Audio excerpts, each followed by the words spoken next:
না বা এই প্রক্রিয়াটা কি হয় সাধারণত? আচ্ছা, সেটা কবে থেকে হবে? যে আপনারা জানেন যে গতকালকে পুনর্গঠিত আন্তর্জাতিক অপরাধ ট্রাইব্যুনালের প্রথম রায় প্রদান করেছেন ট্রাইব্যুনাল, এবং এই রায়ের পরে রায়ের শেষ প্যারাতেই উল্লেখ আছে যে এই রায়ের একটি সার্টিফাইড কপি ট্রাইব্যুনালের প্রসিকিউশন পাবে এবং একটি সার্টিফাইড কপি এই মামলায় যে আসামি উপস্থিত ছিলেন তিনি পাবেন, এবং যে আসামিরা পলাতক আছেন তারা যদি 30 দিনের মধ্যে সারেন্ডার করেন অথবা গ্রেফতার হন তাহলে তারাও এই রায়ের একটি সার্টিফাইড কপি পাবেন ফ্রি অফ কস্ট। আরেকটি কথা ট্রাইব্যুনাল বলে দিয়েছেন, সেটা হলো যে এই রায়ের আরেকটি কপি ডিস্ট্রিক্ট ম্যাজিস্ট্রেটের কাছে, মানে ঢাকার জেলা প্রশাসক যিনি as well as district magistrate, ওনার কাছে ফর কমপ্লায়েন্সের জন্য যাবে, এটার কার্যকারিতার জন্য। এটাই হলো রায় বলা আছে এবং এটাই হবে। একটা বিষয় জানতে চাইছি, সেটা কবে নাগাদ? এইটা রায় প্রস্তুতি সাপেক্ষে, যে রায় তো কালকে প্রদান করা হয়েছে, এখন এই রায়ের কিছু অফিসিয়াল কার্যক্রম থাকে, সেগুলো সম্পন্ন হলেই রায়গুলো যথাযথ কর্তৃপক্ষের কাছে চলে যাবে। আরেকটা বিষয় বাজেয়াপ্তের বিষয়ে নিয়ে একটু বলেন, আসলে কিভাবে সরকার এটা করতে পারে, বা যেহেতু সাবেক প্রধানমন্ত্রী এবং সাবেক স্বরাষ্ট্রমন্ত্রীর সম্পত্তি, বিষয়টা এইটা এই ট্রাইব্যুনালের ইতিহাসে প্রথম এরকম কম্পেনসেশনের রায় প্রদান করা হয়েছে। এইটা আসলে আইনে যেটা বলা আছে সেটা হলো ট্রাইব্যুনালের সকল রায় গভর্নমেন্ট এক্সিকিউট করবে। এখন এই রায়ের কপি যখন ডিস্ট্রিক্ট ম্যাজিস্ট্রেটের কাছে যাবেন, ওনারা সিদ্ধান্ত নেবেন যে এর কোন অংশ ওনারা কীভাবে কার্যকর করবেন। আমরা যেটা করব সেটা হলো যে দুজন আসামি পলাতক আছে তাদের বিরুদ্ধে একটি গ্রেফতারি পরোয়ানার কপি সহ রেড নোটিশ জারির আবেদন করা আছে আমাদের আগেই, সেটাকে এখন মডিফাই করে গ্রেফতারি পরোয়ানার বদলে একটা কনভিকশন ওয়ারেন্ট, এই কনভিকশন ওয়ারেন্ট বা সাজার পরোয়ানা মূলে আমরা তার বিরুদ্ধে আরেকটি ইন্টারপোলে নোটিশ জারির জন্য আবেদন করব থ্রু ফরেন মিনিস্ট্রি।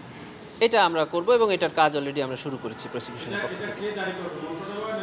না, এটা প্রসিকিউশন করবে চিফ প্রসিকিউটর কার্যালয়ের পক্ষ থেকে, এটা ফরেন মিনিস্ট্রিকে পাঠানো হবে, ফরেন মিনিস্ট্রির মাধ্যমে এটা ইন্টারপোলে যাবে। আবেদনটি আমরা করব না, এটা এখনই আমাদের কাজ শুরু হয়ে গেছে, জাজমেন্ট হাতে পেলেই আমরা এটা পাঠিয়ে দিব। চৌধুরী আব্দুল্লাহ মামুনকে 5 বছরের সাজা দেওয়া হয়েছে, আসলে ট্রাইব্যুনাল আইনটা কি, যদি রাজসাক্ষী থাকে সেই আইনটা কি?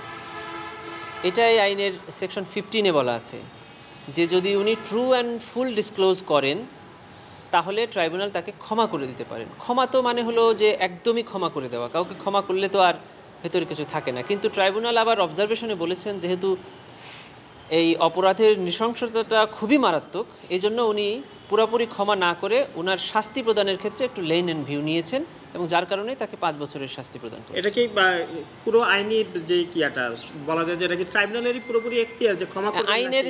আইনের ভাষাটা এরকমই যে ট্রাইব্যুনাল করতে পারেন, এরকম করা আছে যে করতে পারেন, যেহেতু এটা ট্রাইব্যুনাল এখতিয়ার যে এটা বেশিও করতে পারেন ও আংশিকও করতে পারেন।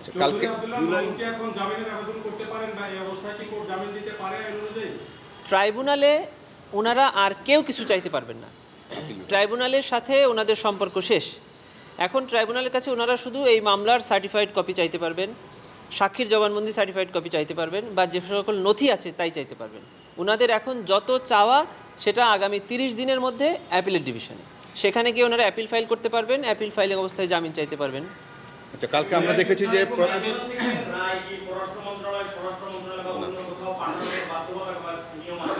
না, এই রায় 3টি জায়গায় যাবে। একটা হলো প্রসিকিউশন অফিস, একটা হলো উপস্থিত আসামির কাছে, আর একটা হলো ডিস্ট্রিক্ট ম্যাজিস্ট্রেটের কাছে। এই 3টি জায়গায় ছাড়া আর কোথাও রায় যাবে। আরেকটা বিষয় হচ্ছে যে কালকে আমরা দেখেছি যে সাবেক প্রধানমন্ত্রী এই রায় দেওয়ার পরে একটা বিবৃতি দিয়েছেন, বিভিন্ন গণমাধ্যমে সেটা এসেছে যে এই রায়টি রাজনৈতিক উদ্দেশ্য প্রণোদিত প্রহসনের একটি রায় এবং ভিত্তি নয়, এবং তিনি আত্মপক্ষ সমর্থনের সুযোগ পান, আদালতে তারা ভিত্তি নয়। আচ্ছা, এই ব্যাপারে প্রসিকিউশনের বক্তব্য হলো যে আমরা ওনার এই বক্তব্যকে স্বাগত জানাই। তার মানে উনি এই রায় এবং এই প্রসিডিং সম্পর্কে জানতেন। এখন ওনার জন্য সুযোগ হলো আগামী 30 দিনের মধ্যে উনি সারেন্ডার করে অ্যাপিলেট ডিভিশনে অ্যাপিল ফাইল করবেন এবং অ্যাপিলে ওনার এই সকল কথা বলবেন। অ্যাপিলেট ডিভিশন যথার্থ ন্যায় বিচার করবেন দুই পক্ষকে শুনে। আমরা অ্যাপিলেট ডিভিশনে চ্যালেঞ্জ দিতে হবে। অ্যাপিলেট ডিভিশনে আইনটা তো চ্যালেঞ্জের কোনো সুযোগ নাই, মানে কনস্টিটিউশন দ্বারা গ্যারান্টেড। আর এটা তো আইন সুযোগের যাবেন কেন, ওনার বিরুদ্ধে যে জাজমেন্টটা দেওয়া হয়েছে সেটা এখনও 29 দিন সময় আছে। আজকের দিন ধরলে 30 দিন সময় আছে ওনার অ্যাপিলেট ডিভিশনে ওনার রায়কে চ্যালেঞ্জ করা। উনি সেখানে যাক, প্রসিকিউশন তখন ওখানে গিয়ে সকল জবাব দিবে। কিন্তু ওনার এই বক্তব্যটাকে কিভাবে ব্যাখ্যা করছেন, যে উনি যে বলছেন যে রাজনৈতিক উদ্দেশ্য প্রণোদিত, আসলে কি তাই হয়েছে? অবশ্যই না, কারণ আমাদের ট্রাইব্যুনালের বিচার এতই স্বচ্ছ হয়েছে যে আমরা চ্যালেঞ্জ দিয়েছি যে পৃথিবীর যে কোনো আদালতে এখানে যে মানের ডকুমেন্ট এবং এভিডেন্স দেওয়া হয়েছে সেটা যদি সেই সব আদালতে দেওয়া হয় সকল চ্যালেঞ্জ উতরিয়ে যাবে, এবং এখানে যে রায় প্রদান করা হয়েছে, যে শাস্তি দেওয়া হয়েছে সেই শাস্তি ওখানেও দেওয়া হবে, এটা আমরা চ্যালেঞ্জ করেছি।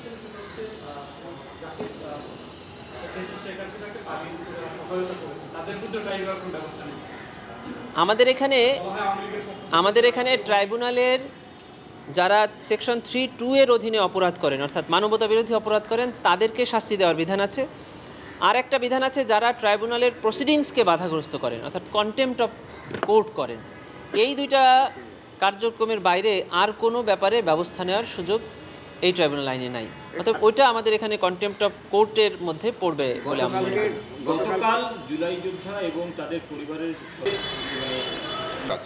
আমাদের বিজ্ঞ চিফ প্রসিকিউটর স্যার প্রথম থেকে একটা কথা বলতেন যে আমরা ট্রাইব্যুনালে এমন একটি বিচার এবং এমন একটি প্রসিডিংসে অংশগ্রহণ করতে চাই যাতে দুপক্ষই বলবে ন্যায় বিচার হয়েছে, বাদীপক্ষ এবং ভিকটিমরাও বলবে ন্যায় বিচার হয়েছে, এবং আসামি যারা আছে তারাও বলবে ন্যায় বিচার হয়েছে। এখানে চৌধুরী আবদুল্লাহ আল মামুন সাহেব একজন আসামি, তার বিরুদ্ধে একটা শাস্তি প্রদান করা হয়েছে।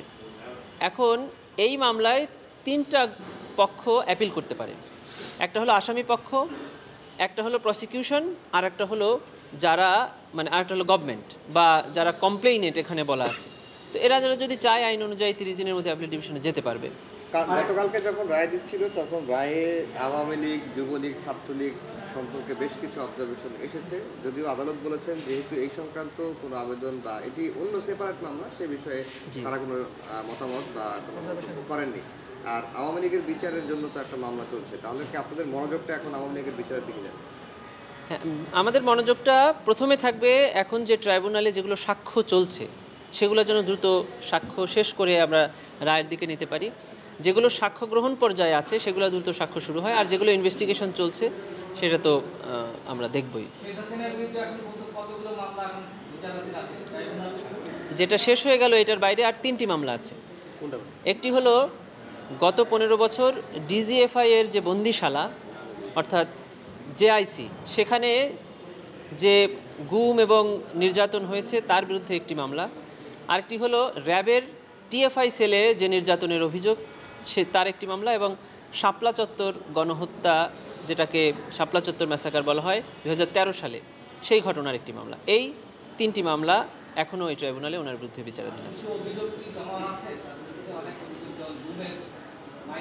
আর না, ওগুলো সব অলরেডি, আপনি যেগুলো বলছেন সেগুলো অলরেডি ট্রাইব্যুনালে ফর্মাল চার্জ দাখিল হয়েছে, যেটা জেআইসি এবং টিএফআই এর মামলা আমরা বলি, সেগুলাই হলো আপনি যাদের নাম বলছেন সেই সকল ভিকটিম একসাথে দিয়েছেন। আরেকটি অভিযোগ আমাদের এখানে আছে যেটি আমরা এখনও তদন্তে প্রাথমিকভাবে পাঠাইনি, সেটা হলো 2009 সালে যে বিডিআর হত্যাকাণ্ড হয়েছিল সেই অভিযোগটা আমাদের কাছে আসছে। আমরা এটা এখনও তদন্তে এগোয়নি, কারণ গভর্নমেন্টের একটা সেপারেট কমিশন হয়তো বা করার কথা আছে বা করেছেন, সেজন্য আমরা এটাকে আপাতত প্রসিড করছি। আওয়ামী লীগ, ছাত্রলীগ, যুবলীগ নিয়ে যে অবজারভেশনটা এটি তদন্তে কাজে লাগবে কিনা? হ্যাঁ, নিশ্চয়ই। উনি বলেছেন যে প্রসিকিউশনের পক্ষ থেকে আওয়ামী লীগ তার আওয়ামী লীগ সংগঠনের বিরুদ্ধে ফর্মাল চার্জে আমরা আবেদন করেছিলাম। কোর্ট সাক্ষীর জবানবন্দিতে তার কিছু কিছু প্রাইমি ফেসি কেস পেয়েছেন, অবজারভেশনও দিয়েছেন, কিন্তু ওনারা কোনো ডিসিশন বা ওপিনিয়ন দেননি, কারণ যেহেতু এটা এই মামলার ইস্যু না, এটা বলেছেন। ঠিক আছে, শেখ হাসিনা 30 দিনের মধ্যে যদি না আসেন, ধরেন 3 মাস পরে যদি আসেন, সেই ক্ষেত্রে আপিলের বা এর নিয়মটা কি হবে? আচ্ছা, আমাদের দেশে ক্রিমিনাল জাস্টিস সিস্টেমে 2টি সিস্টেম। একটা হলো যে সকল আইনে অ্যাপিলের সময়সীমা বর্ণনা করা নাই, সেই সকল আইনের অ্যাপিলের সময়সীমাটা নির্ধারণ হয় তামাদি আইন অনুযায়ী। তামাদি আইন অনুযায়ী যে সকল অ্যাপিলের সময়সীমা নির্ধারণ হয়, সেখানে অ্যাপিলের টাইম পার হলেও তামাদি আইনের 5 ধারায় এই ডিলেটা কন্ডোনেশনের সুযোগ আছে। অর্থাৎ পেনাল কোডে যদি কাউকে শাস্তি প্রদান করা হয়, সে মানে নির্ধারিত সময়ে আপিল না করলেও পরবর্তীতে এসে আপিল এই তামাদি মৌকুফের আবেদন করতে পারেন। কিন্তু স্পেশাল লগুলোতে যেখানে তামাদির সময়টা ওই আইনের মধ্যেই বলা আছে অ্যাপিল ফাইলিংয়ের, এই পিরিয়ডটা পার হলে আর এই ডিলে কন্ডোনেশনের কোনো সুযোগ নাই। অর্থাৎ এই 30 দিন পার হয়ে গেলে এই 30 দিনের পরবর্তী যে অতিরিক্ত দিনগুলো সেগুলো ক্ষমা করার আবেদনেরই আর কোনো সুযোগ নাই। গভর্নমেন্ট এটি তখন কার্যকর করবে। আইন অনুযায়ী তাই হবে। 30 দিন পার হয়ে গেলে তারা গ্রেফতার হলে রায় কার্যকর করবে। তারা যদি আপিল করে, আপিল বিভাগকে সুযোগ নাই, তারা ইচ্ছা করলে এটা হলো নিতে পারে। অ্যাপিলেট ডিভিশনের একটা অথরিটি আছে কমপ্লিট জাস্টিস করা, আইনে নাই কিন্তু ওনারা কমপ্লিট জাস্টিসের জন্য এটা করলেও করতে পারেন। কিন্তু আইনে পরিষ্কার করা আছে যে যদি কোনো স্পেশাল লয়ে অ্যাপিলের সময়সীমা নির্ধারণ করা থাকে ওইটা পার হয়ে গেলে আর এই সময় মওকুফ করা হবে না। 104 এ ইচ্ছা করলে নিতেও পারে, কমপ্লিট জাস্টিস সেটা আলাদা। ঠিক আছে, এই শুনেন, ওই দিক দিয়ে ধরবেন আপনি, এদিক দিয়ে এসে ধরলে আমাদের ইয়াগুলি আছে না, ওই